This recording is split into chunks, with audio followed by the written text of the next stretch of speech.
some who are well along the way. I've got a couple who are well along in their work and have done a tremendous amount, but they're clearly not well yet.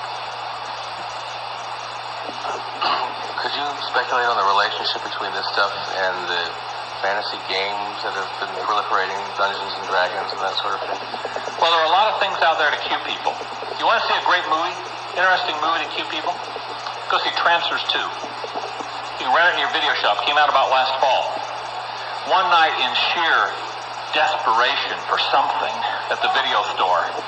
9 o'clock on Friday night, everything's gone. I rent a couple of movies, and one of them is that. Fascinating. They're talking about a green world order. Yes, Trancers 2. And who is the production company? Full Moon Productions. I couldn't see much queuing in Trancers 1, but who is the production company on Trancers 1? Alter Productions. There are lots of things around that are queuing. There's an interesting person in the late 60s who talked about the Illuminati.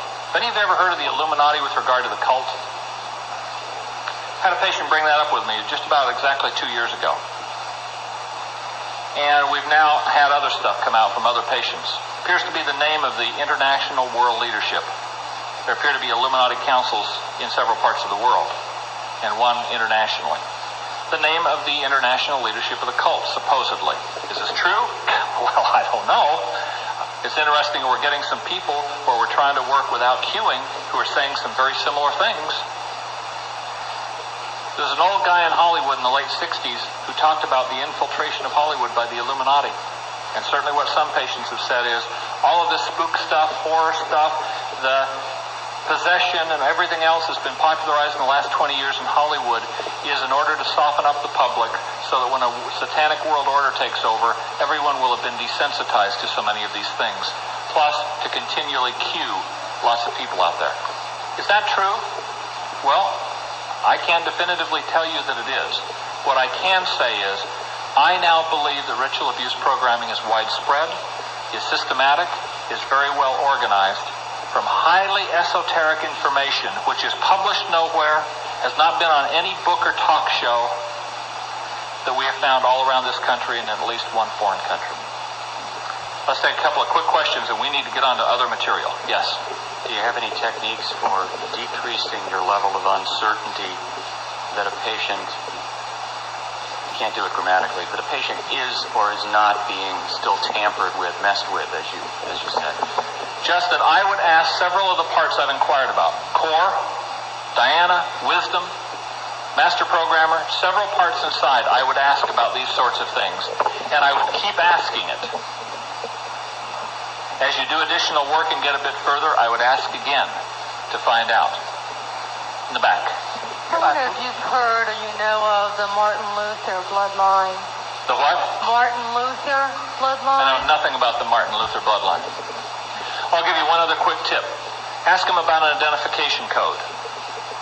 There's an identification code that people have. It will involve their birth date. It may involve places where they were programmed. And it will usually involve a number in there that will be their birth order, like 02 if they were second born.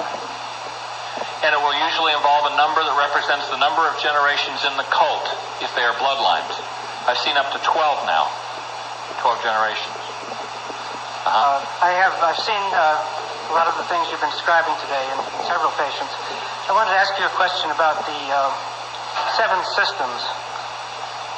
You mentioned something about systems here. Are there 7 systems?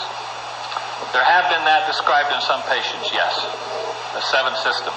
Could you say what that is, or a little about I don't that? think we know enough to know what it is. Honestly. I think it may have to do with 7 Kabbalistic trees. Have you ever had any evidence where any of these people have been tagged, or there have been anything on their body parts that might be related to this? Private parts in particular?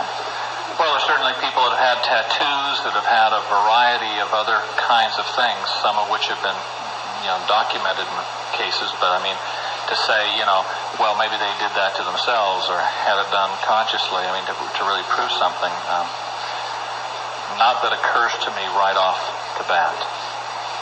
Let me just take this one last question back, and we need to go on to other material because we're never going to get through it all. So let me just ask you to hold your question. Okay. Not a question, but I wanted to say, for myself personally and perhaps for others here as well, I wanted to thank you very sincerely for choosing this time to come forward.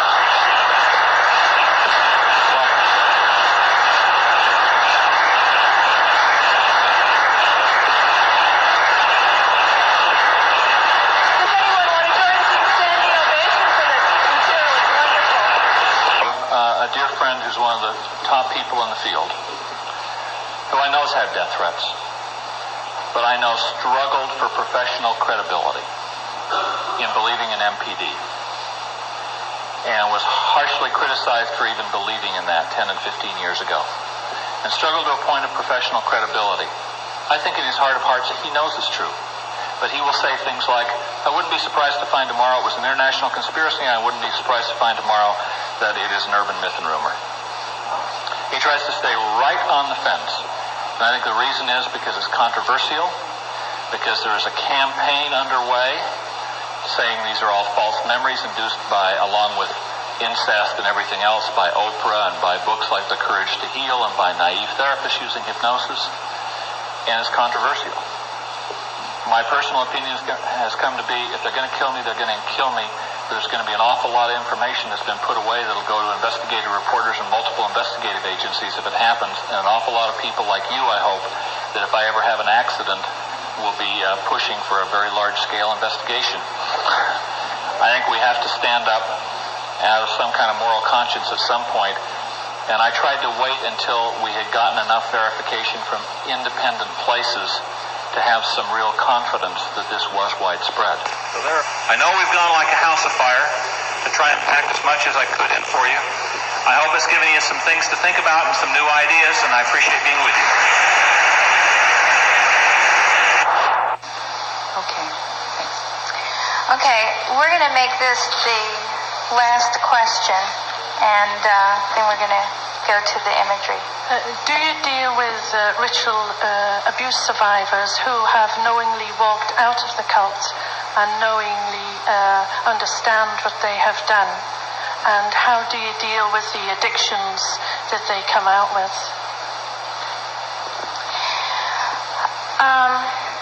Did everyone hear that question? Okay. And you're talking about adults, people who have left the cult as adults. Adult cult members who are still in and are wanting to come out. Do you set up and work with these people, and how do you handle the addictions that they come out with? I've never worked with anybody who came into my office and says, I've just walked out of a cult, I want help. No, as decided. Yeah.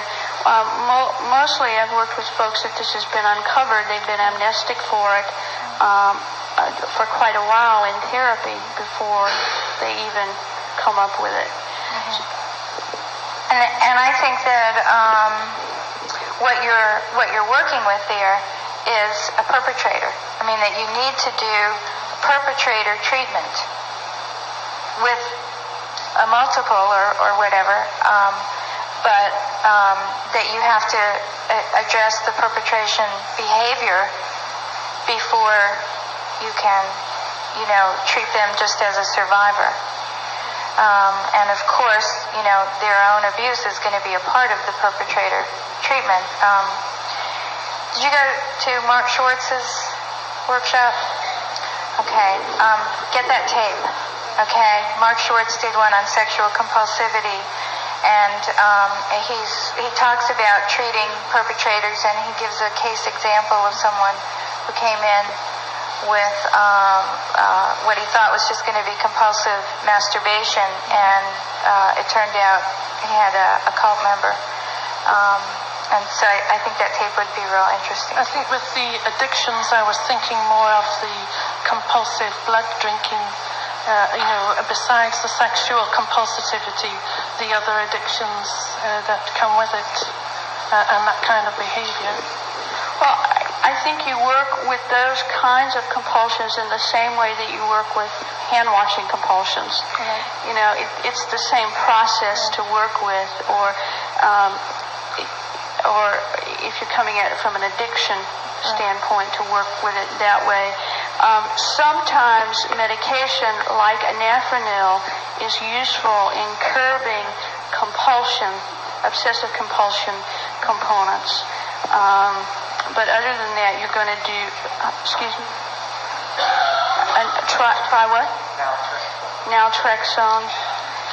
There's been limited success with naltrexone, which is an opioid receptor blocker, so that they don't get the endorphin release with a behavior like cutting that gives them a high from doing it, that gives them the physiological reinforcement to do it again. Let me just say, someone asked a question about working with addictions during the break, too. And the other thing I want to say about that is that you have to find out which alters have the addictions and work with those alters. And then you've also got to contract about the other parts not sabotaging the recovery, contracting around which parts need to go to AA meetings or NA meetings, whatever, and how other parts are going to help them get there. You know, who's going to be present when. That you really have to have a lot of contracting in place.